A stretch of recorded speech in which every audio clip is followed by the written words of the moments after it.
etnoscience itu di atas teknokrasi. Apa sih yang menjadi keunggulan orang Nusantara? Keunggulan orang Nusantara itu adalah budi pekerti. Karena keunggulannya budi pekerti, maka pendekatan pembangunan harus menggunakan rasa.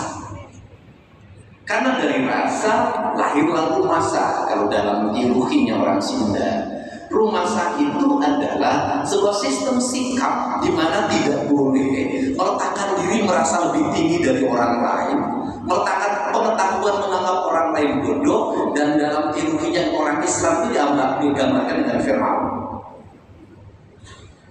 Apa yang ada dalam pikiran kita yang merasa pintar menjadi birokrasi ini adalah menganggap kaum tradisi itu orang-orang yang tertinggal,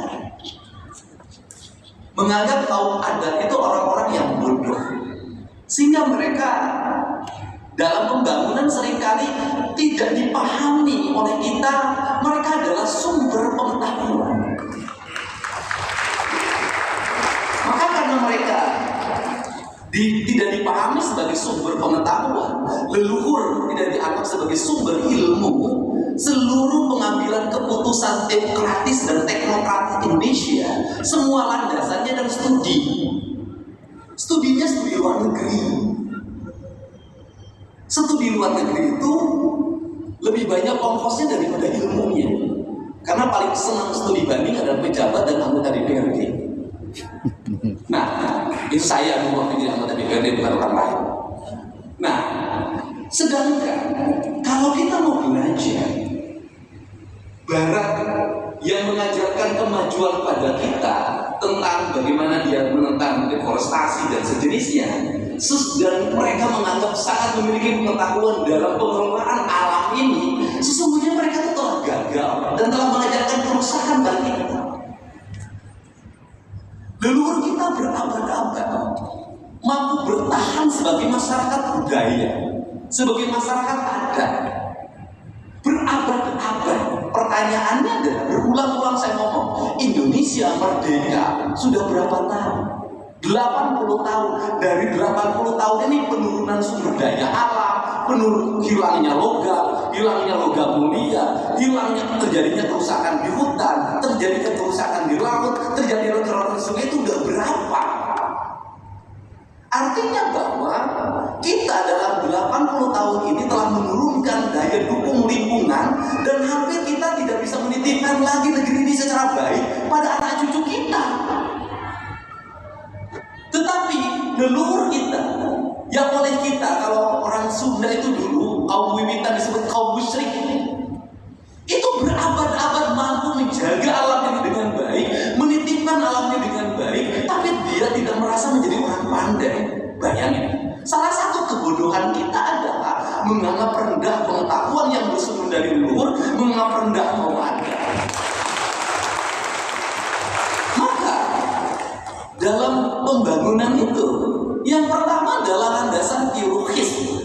Landasan teologis itu bukan doktrin yang dikembangkan berdasarkan dogma ajaran pada setiap orang, dibikin untuk menjadi sama. Landasan teologis itu adalah landasan nilai, di mana orang membangun relasi dengan seluruh semestanya, relasi dengan ketuhanannya, dengan membangun harmoni. Maka orang Bali punya Trihita Karana, orang Sunda punya Tritangku di Buana. Saya yakin orang Papua juga punya sistem itu. Dari teologis itu, maka akan lahir sebuah nilai filosofis, pendekatan. Dalam tradisi di Jawa, itu kalau melihat pohon itu dikasih sesajen, dan itu dianggap sebagai sebuah kemunduran. Padahal itu adalah sebuah tradisi bagaimana menghormati leluhur, bagaimana menghormati alam, membangun dialektika. Kata orang Sunda, mimpi kudu amit, ngalah kudu bibija. Nah, sistem itu, dan ini luar biasa, dihantamnya luar biasa sebagai bentuk kemusyrikan. Nah, sedangkan kita sendiri negara itu punya sikap hormat pada bendera. Hormat pada bendera itu adalah hormat pada saripati, pada esensi tanah dan air itu sendiri, yang sudah direduksi menjadi sebuah semangat spirit yang disebut merah putih. Maka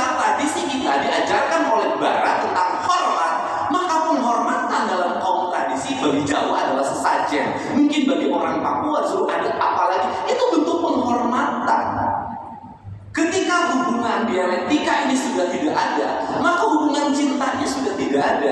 Kalau hubungan cinta sudah tidak ada, maka kita mengaku sebagai negara berketuhanan, kita masuk dalam sebuah dialektika falsafah yang disebut dengan kapitalisme. Maka prinsip kita adalah menaklukkan. Kalau sudah ditaklukkan, boleh dieksploitasi. Dalam prinsip kepancasilaan, ketuhanan yang berkemanusiaan, tidak ada dialektika kapitalisme dan tidak ada dialektika penaklukan. Yang ada adalah simbiosis mutualisme, yaitu membangun hubungan harmoni antara manusia dengan lingkungannya. Kalau dengan harmoni kita bisa bahagia, kalau dengan harmoni kita bisa mencapai kemajuan, kenapa kita harus mengambil jalan peperangan?